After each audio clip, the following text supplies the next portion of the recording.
नमस्कार साथियों। आज 5 जून 2020 है और 5 जून को हर साल विश्व पर्यावरण दिवस मनाया जाता है। और हर साल उसकी कुछ न कुछ एक विषय होता है, थीम होती है। इसी प्रकार 2020 में जो विश्व पर्यावरण दिवस की थीम है वो जैव विविधता है, बायोडाइवर्सिटी है। 2019 में वायु प्रदूषण थी।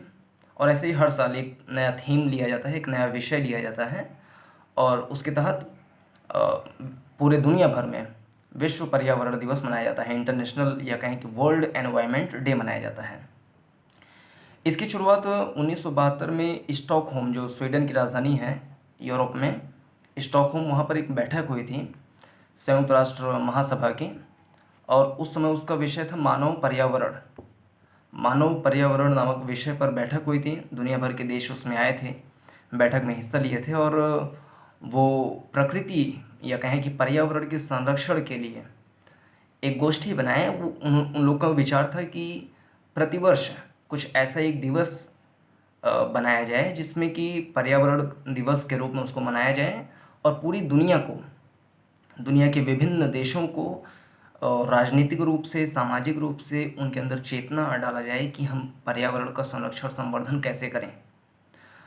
1972 में बैठक हुई। उसके 2 साल बाद यानी कि 5 जून 1974 से इसको मनाया जाने लगा। पहली बार 5 जून 1974 को इसको मनाया गया। उसके बाद से हर साल मनाया जाता है। और शुरू में इसका जो कुछ देशों में इसको मनाया जाता था, सेंटर के रूप में कुछ देशों को मनाया जाता था। लेकिन 1987 से निर्णय लिया गया कि हर साल एक नया सेंटर बनाया जाएगा, एक नया केंद्र बनाया जाएगा, जहाँ पर विभिन्न देश के लोग वहाँ पर आएंगे, इकट्ठा होंगे, बैठेंगे, बातचीत करेंगे, पर्यावरण से संबंधित क्या मुद्दे हैं उनके बारे में डिस्कशन करेंगे। वायु प्रदूषण, ध्वनि प्रदूषण, मृदा प्रदूषण, जो भूमि का निम्नीकरण हो रहा है, एक प्रकार से मरुस्थलीकरण जो बढ़ रहा है, या खाद्य पदार्थों का नुकसान हो रहा है, जलवायु परिवर्तन हो रहा है, प्लास्टिक कचरा बहुत ज़्यादा मात्रा में उत्पन्न हो रहा है। तो इन सब नए नए विषयों को लेकर के हर साल चर्चा की जाएगी और उसको रिड्यूस करने में प्रत्येक देशों की क्या भूमिका हो सकती है उसके बारे में चर्चा की जाएगी। ऐसा निर्णय लिया गया और तब से इसको मनाया जा रहा है। और जो पर्यावरण है, पर्यावरण को सबसे ज़्यादा जो हानि पहुंचाने में एक मुख्य भूमिका अदा करता है वो जनसंख्या है, क्योंकि इतनी विशाल जनसंख्या है। दुनिया भर की भी 2020 में देखा जाए तो करीब करीब 800 करोड़ की आबादी है दुनिया भर की। तो इतनी बड़ी आबादी का धरती पे एक प्रकार से बोझ बढ़ना, ये पर्यावरण प्रदूषण का एक मुख्य कारक हो सकता है। और अनुमान लगाया जा रहा है कि 2050 तक दुनिया भर की जनसंख्या करीब करीब 960 करोड़ तक हो जाएगी। यानी करीब करीब 160 करोड़, 150 करोड़ जनसंख्या और ज़्यादा बढ़ जाएगी। तो इतनी विशाल जनसंख्या का भूमि के ऊपर दबाव पड़ने से, संसाधनों की कमी होने की वजह से जाहिर सी बात है पर्यावरण को हानि पहुंचेगी। और माल्थस का एक सिद्धांत है कि जो प्राकृतिक संसाधन होते हैं, जैसे कृषि से जो अनाज उपजाया जाता है वो प्राकृतिक संसाधन हो गया एक प्रकार से, या जैसे पेट्रोलियम निकाला जाता है, गैसें निकाली जाती हैं, जैविक ईंधन निकाला जाता है, कोयला, ये सब चीज़ें निकाली जाती हैं। तो ये प्राकृतिक संसाधन हैं। इनकी जो वृद्धि होती है वो समांतर श्रेणी में होती है। यानी कि 2, 4, 6, 8, 10 इस प्रकार से धीरे धीरे बढ़ती है। यानी क्वांटम ग्रोथ नहीं होता उसमें, इंक्रीमेंटल ग्रोथ होता है, धीरे धीरे ग्रोथ होता है। लेकिन जो व्यक्ति की जनसंख्या बढ़ती है, देश या दुनिया की जो जनसंख्या बढ़ती है, वो एक प्रकार से गुणोत्तर श्रेणी में बढ़ता है। आज 2 है तो कल 4, 6, 4, 8, 16, 32, 64 इस रेशियो में बढ़ता है, गुणोत्तर श्रेणी में। तो जब 2050 तक जनसंख्या इस हद तक, इस स्तर तक बढ़ जाएगी कि प्राकृतिक संसाधन उनके भरण पोषण के लिए, उनको अनाज नहीं दे पाएगी, रहने के लिए आवास नहीं दे पाएगी, पीने के लिए पानी नहीं दे पाएगी, सांस लेने के लिए स्वच्छ हवा नहीं दे पाएगी, तो मनुष्य उस समय किस प्रकार से जीवित रहेगा, किस प्रकार से उसका जीवन रहेगा। ये अभी से ही जो विभिन्न देशों के पर्यावरण मंत्रालय हैं, या यूनाइटेड नेशन एनवायरनमेंट प्रोग्राम है यूएनईपी, या यूनाइटेड नेशंस हैं, विकसित देश जो हैं जैसे यूएसए है, चाइना है, रूस है, फ्रांस, जर्मनी, इंग्लैंड है, और साथ में भारत भी है। इन सबको मिल करके इस बात पर दूरदर्शी विचार बनाना पड़ेगा कि हम कैसे अपने प्रकृति का संरक्षण कर पाएँ। हालांकि 2018-19 में प्रधानमंत्री नरेंद्र मोदी जी ने एक बहुत ही अच्छा इनिशिएटिव लिया कि जो कर्क रेखा पे अवस्थित देश हैं, कर्क रेखा जो 23 डिग्री उत्तरी अक्षांश पे जितने भी देश हैं, चूँकि वहाँ पर सूर्य की जो प्रकाश है वो वर्ष भर अधिक मात्रा में पड़ती है, गर्मी वहाँ पर ज़्यादा होती है, तो वहाँ पर इस बात की संभावना है कि हम सौर ऊर्जा को उत्पादन अधिक मात्रा में कर पाएँ। तो इस उद्देश्य से उन्होंने इंटरनेशनल सोलर अलायंस नामक एक गठबंधन बनाया, एक संगठन बनाया, जिसमें कर्क रेखा पे अवस्थित करीब इस समय 80-100 देश आसपास उसमें जुड़ गए हैं। वो सारे मिल करके सोलर एनर्जी को प्रोडक्शन करेंगे। तो भविष्य में ये जो अक्षय ऊर्जा है, नवीकरणीय एनर्जी जो है, रिन्यूएबल एनर्जी, ये पर्यावरण को क्षति पहुंचाने से रोकेगी, अपनी एक अहम भूमिका निभाएगी। तो प्रधानमंत्री जी का यह कदम बहुत ही प्रशंसनीय है, और पर्यावरण को क्षति पहुंचाने से एक ग्लोबल वार्मिंग की समस्या उत्पन्न हो रही है पिछले कई सालों से। और ग्लोबल वार्मिंग जो मुख्य रूप से होता है वो शहरीकरण, औद्योगिकरण, इन सब कारणों से होता है। यानी कि शहरों में मुख्य रूप से जो अधिक मात्रा में वाहन चलते हैं, जो कारखानों या इंडस्ट्रीज से जो जहरीली गैसें निकलती हैं, उन सभी चीज़ों की वजह से धीरे धीरे करके जो पूरा ग्लोब है, ग्लोब में एक जो मानक तापमान होना चाहिए उससे अधिक तापमान हो जाता है। औसत तापमान पृथ्वी का बढ़ जाता है, जिसको वैश्विक तापन या कहें कि ग्लोबल वार्मिंग कहते हैं। तो ग्लोबल वार्मिंग से दो तरफा नुकसान होता है। एक नुकसान तो ये कि धीरे धीरे जो वर्षा की मात्रा है, जो बारिश होती है, वो धीरे धीरे कम होता जाता है। साल दर साल वर्षा की मात्रा में कमी आती जाती है, या जो मानसून है उसमें कुछ ना कुछ गिरावट आती जाती है, जिससे किसानों को सीधे उससे नुकसान होता है। इसके अलावा वैश्विक तापन की वजह से जो सूखा है, ड्रॉट एरिया बहुत ज़्यादा मात्रा में बढ़ जाते हैं, मरुस्थलीकरण का विस्तार होता है, और दुनिया भर के जो बड़े बड़े हिमखंड हैं, ग्लेशियर्स हैं, वो भी पिघलते हैं इससे। अभी 2019 में ही, पिछले साल, अंटार्कटिका महाद्वीप में एक हिमखंड था, वो पिघल करके समुद्र में मिल गया। उसका जो आकार बताया गया था, उसका आकार करीब करीब जितना बड़ा गुजरात है या जितना बड़ा यूनाइटेड किंगडम है, उतने बड़े आकार का हिमखंड पिघल करके समुद्र में मिल गया। अब इस प्रकार से जो वैश्विक तापन बढ़ेगा, तो हिमखंड पिघलेंगे, उससे मैदानी क्षेत्रों में बाढ़ आने की संभावना तो होगी ही, साथ में समुद्र का जलस्तर जब बढ़ेगा तो जो छोटे छोटे द्वीपीय देश हैं, जैसे कि मॉरिशस हो गया, सेशल्स, मेडागास्कर, या मालदीव हो गया, लक्षद्वीप हो गया, अंडमान निकोबार द्वीप समूह हो गया, ये सारे एक प्रकार से जलमग्न हो जाने की आशंका बनती है कि ये कहीं डूब न जाएं। तो इस प्रकार से बहुत सारे द्वीपीय क्षेत्रों पे, जो तटीय क्षेत्र हैं, भारत का जैसे तटीय क्षेत्र हैं, वहाँ पर भी जलमग्न होने की संभावना बनी ही रहती है या बन सकती है। तो वैश्विक तापन एक ग्लोबल समस्या है, वैश्विक समस्या है, और विश्व भर के लोग इसमें बैठक करते हैं। जो COP होता है, कॉन्फ्रेंस ऑफ पार्टीज़, उसकी बैठक निरंतर चलती ही रहती है, जिसमें उससे निपटने के कारगर उपाय सुझाए जाते हैं, लोग काम करने का प्रयास करते हैं। लेकिन मुख्य रूप से जो हो सकता है वो ये कि जो विकसित देश हैं, जो डेवलप्ड कंट्रीज़ हैं, वो अपने जो तकनीक हैं, टेक्नोलॉजी हैं या पूंजी है, उसको विकासशील देश, जो गरीब देश हैं, उनको देना चाहिए ताकि उनका भी विकास हो सके, और जो डेवलप्ड कंट्रीज़ हैं उनको अपने कार्बन डाइऑक्साइड का जो बहुत ज़्यादा मात्रा में निकालते हैं उसको कम करना चाहिए।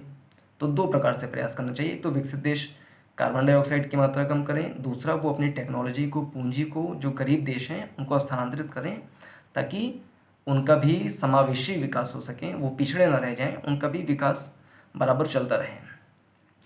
और प्रकृति के विनाश में प्लास्टिक कचरा का एक अपना ही रोल है। जब द्वितीय विश्व युद्ध हुआ तो उसके बाद 1950 से 70 के बीच में प्लास्टिक का उत्पादन उतनी ज़्यादा मात्रा में नहीं थी, लेकिन 1970 के बाद से डेवलपमेंट की क्रिया तेज़ी से होती गई विश्व भर में, भारत में भी। तो 1970 से 1990 के बीच में, इन 2 दशकों में, पिछले 2 दशकों में जितना प्लास्टिक का उत्पादन होता था उसका 3 गुना उत्पादन होना शुरू हो गया। और पूरे देश का जो कंज्यूमिंग लेवल है, जो उपभोग का स्तर है, वो बढ़ गया। जैसे 2019 में देखें या वर्तमान में देखें तो अमेरिका में प्रति व्यक्ति प्रति वर्ष प्लास्टिक का उपयोग जो है वो करीब करीब 109 किलोग्राम है। ऐसे ही चाइना में 38 किलो यूज़ करते हैं। भारत में एक व्यक्ति एक साल में करीब 11 किलो प्लास्टिक का उपयोग कर लेता है। वैश्विक स्तर पे इसका औसत निकालें तो करीब 28 किलो प्रति व्यक्ति प्रति वर्ष उपयोग का स्तर है।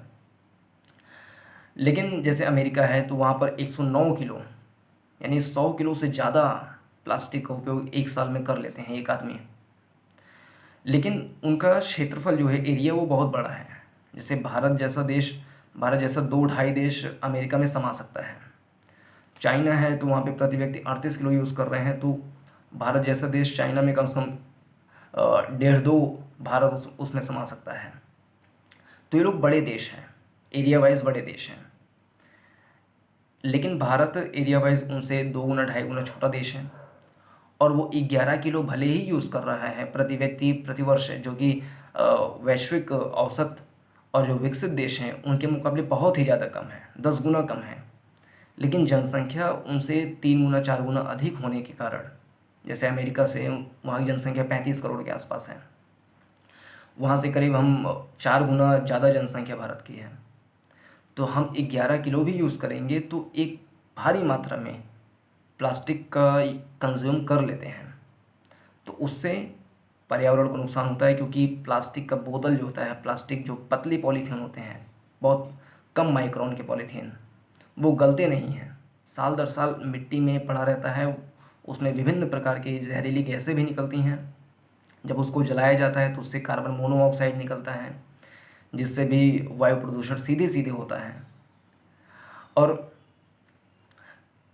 जो प्लास्टिक है, वो प्लास्टिक जब प्रवाहित होता है नदियों के माध्यम से, जैसे समुद्रों में जितनी भी प्लास्टिक जाती हैं, वो दुनिया की जो 10 सबसे बड़ी नदियां हैं, 10 विशाल नदियां जो हैं, उनसे करीब करीब 90% प्लास्टिक कचरा समुद्रों में जाता है। और समुद्रों में यदि जाएंगे, डीप में जाएंगे, डीप ओशन में, तो संभावना है कि वहाँ पे प्लास्टिक के बहुत बड़े बड़े भंडार मिलें। इससे समुद्री जीव है, जो समुद्री पारिस्थितिकी है, ओशनिक इकोसिस्टम, उस पर भी नकारात्मक प्रभाव पड़ता ही है। और करीब करीब प्रतिवर्ष 80 लाख टन प्लास्टिक समुद्रों में जमा होता है। तो एक विशाल मात्रा है जो कि समुद्रों में प्लास्टिक जमा होता है। कभी कभी ऐसा भी होता है स्थल मंडल पे कि प्लास्टिक गलती से जानवर भी खा लेते हैं, तो उनको भी मृत्यु हो जाने की संभावना होती है। प्लास्टिक के अलावा वायु प्रदूषण, जो कि 2019 में विश्व पर्यावरण दिवस की थीम भी थी वायु प्रदूषण, उसको कम करने के लिए। वायु प्रदूषण शहरों में एक बड़ी समस्या है। जैसे दिल्ली, गाज़ियाबाद, गुरुग्राम, मुंबई, बेंगलोर, कोलकाता या झारखंड के जो इंडस्ट्रियल एरिया हैं, वहाँ पर air pollution is the worst problem, is the biggest problem.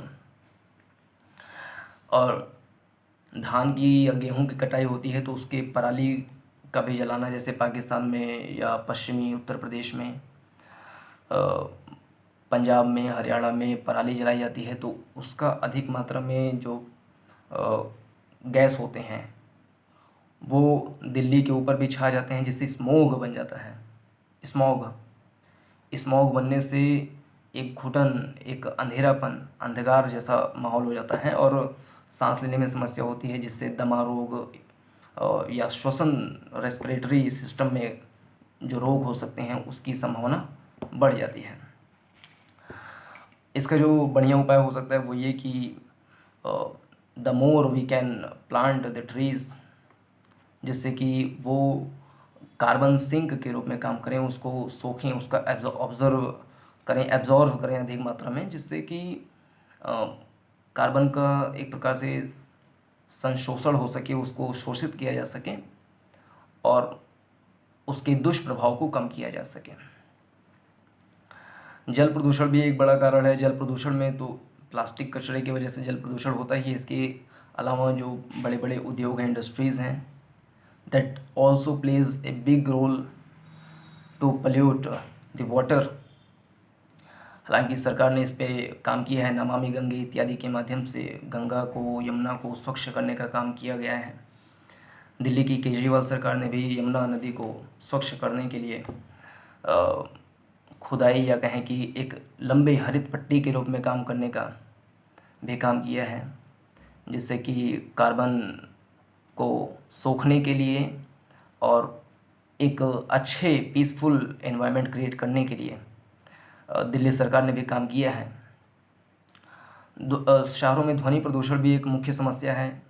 अधिक मात्रा में व्हीकल्स होने की वजह से, जैसे दिल्ली की सड़कों पे जो कैपेसिटी है, उस कैपेसिटी से ज़्यादा मात्रा में वहाँ पे वाहन हैं। जैसे दिल्ली के सड़कों पे 10 करोड़ 15 करोड़ वाहन चल सकते हैं, ये मानक हो सकता है, स्टैंडर्ड हो सकता है, लेकिन 100 करोड़ से ज़्यादा वाहन उस पर चल रहे हैं। पंजाब, हरियाणा या पश्चिम उत्तर प्रदेश से भी लोग आवागमन करते हैं, जिसकी वजह से ट्रैफिक बहुत ज़्यादा हो जाती है। और ट्रैफिक होती है तो उसमें जो नॉइज़ पोल्यूशन है वो बढ़ता ही है, ट्रैफिक जाम होती है।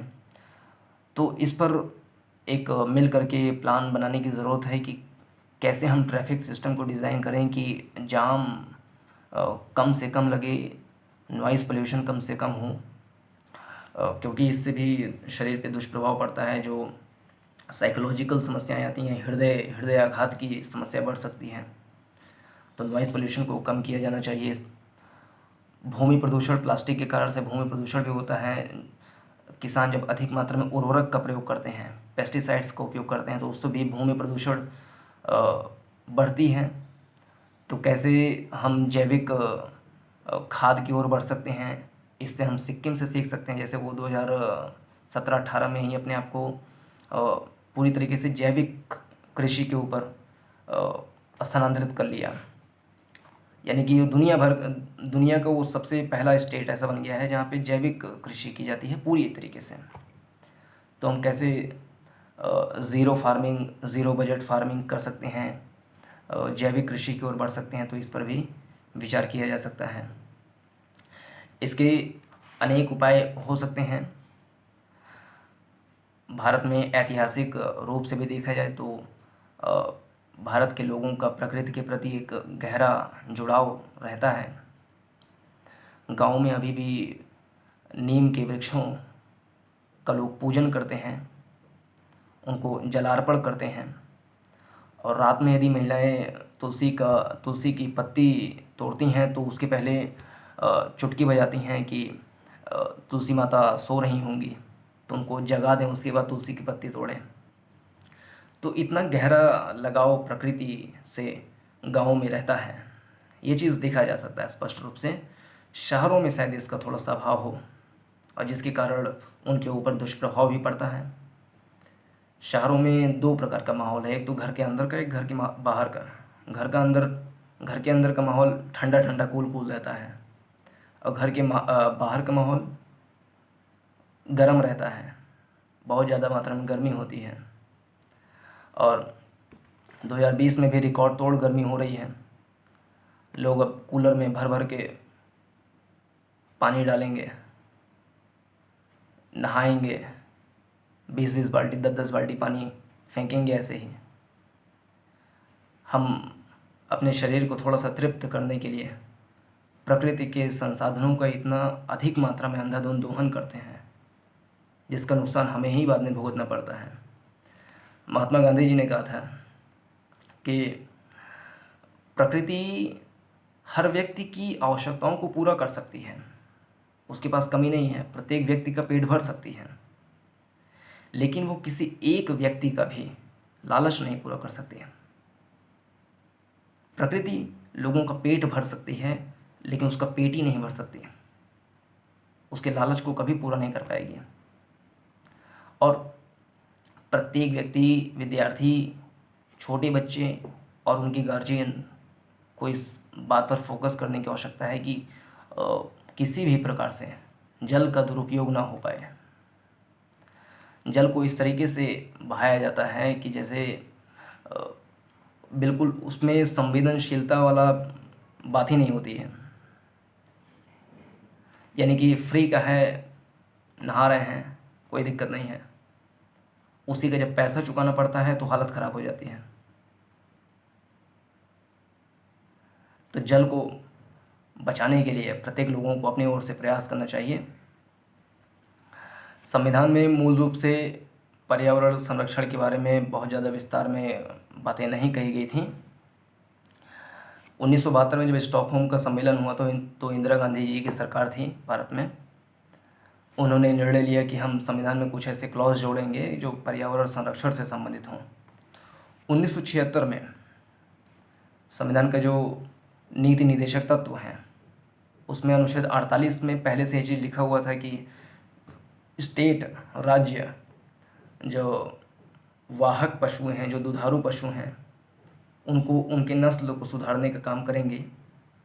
लेकिन 1976 में 48A जोड़ दिया गया, 48A भी जोड़ दिया गया, जिसमें कहा गया कि राज्य यह प्रयास करेगा कि जो पर्यावरण है, वन है और वन्य जीव है, यानी environment, forest and wild life, इसको प्रोटेक्ट करेगा, इसको बढ़ाने का प्रयास करेगा, संवर्धन करने का प्रयास करेगा। और अनुच्छेद 51 का, जिसमें पूरे मौलिक कर्तव्य के बारे में बताया गया है, उसमें 11 मौलिक कर्तव्य हैं, जिसमें से 7वां मौलिक कर्तव्य है, कहता है कि प्रत्येक नागरिक को यह चाहिए कि जितने भी प्राकृतिक पर्यावरण हैं, जैसे कि झील, नदियाँ, तालाब इत्यादि हैं, उनका संरक्षण करेगा, संवर्धन करेगा, और जो प्राणी है, प्राणी मात्र के प्रति दया भाव रखेगा। और केरल में जो गर्भवती हथनी के साथ जो एक प्रकार से निशाचर जैसा व्यवहार किया गया, वह प्राणी मात्र के प्रति दया भाव क्या है, कितनी बुरी स्थिति में गया है, ये सोचा जा सकता है। हालांकि इसके लिए वन्यजीव संरक्षण अधिनियम के तहत जो ग्रीन ट्रिब्यूनल है, हरित प्राधिकरण है, वो विचार कर सकते हैं कि उनको जल्द से जल्द खोज करके उनको उचित दंड दिया जाना चाहिए। आईपीसी की धाराओं के तहत जो जीव होते हैं, जानवर होते हैं, उनसे जो कुकृत्य किया जाता है, उनको जो परेशान किया जाता है, टॉर्चर किया जाता है, उसके तहत एफआईआर दर्ज करके उनके लिए कड़े रूप से उनसे निपटना चाहिए, ताकि इस प्रकार के कांड ना हो। केरल में इससे पहले भी हाथी से संबंधित केस हुए थे, उसी समय चेत जाना चाहिए था, लेकिन कम से कम अब भी अगर वहाँ के स्थानीय प्रशासन चेत जाए तो बड़ी कृपा होगी। पर्यावरण संरक्षण के लिए अनेक कानून आए हैं। वन्यजीव संरक्षण अधिनियम 1972 में आया था। जल प्रदूषण निवारण अधिनियम 1974 में आया था। फिर वायु प्रदूषण निवारण और नियंत्रण अधिनियम आया था। ध्वनि प्रदूषण नियंत्रण कानून आया था। जैव विविधता संरक्षण अधिनियम 2002 में आया था। तो इस प्रकार से अनेक कानून हैं, लेकिन उसका इम्प्लीमेंटेशन अच्छे तरीके से हो, पर्यावरण की रक्षा के साथ साथ विकास भी हो, लेकिन विकास के लिए पर्यावरण का नुकसान हो यह उचित नहीं है। पर्यावरण का संरक्षण एक तरफ होते रहना चाहिए, विकास एक तरफ होते रहना चाहिए, दूसरों के बीच में कॉन्ट्रोडिक्शन नहीं होना चाहिए। इस कॉन्ट्रोडिक्शन से बचते हुए कैसे हम विकास की नीतियाँ बनाएं, इस ओर भी नीति नियंताओं को पढ़ना चाहिए। तो आज की वीडियो में बस इतना ही। अपना ध्यान रखें, अपने परिवार का ध्यान रखें, अपने देश का ध्यान रखें। जय हिंद।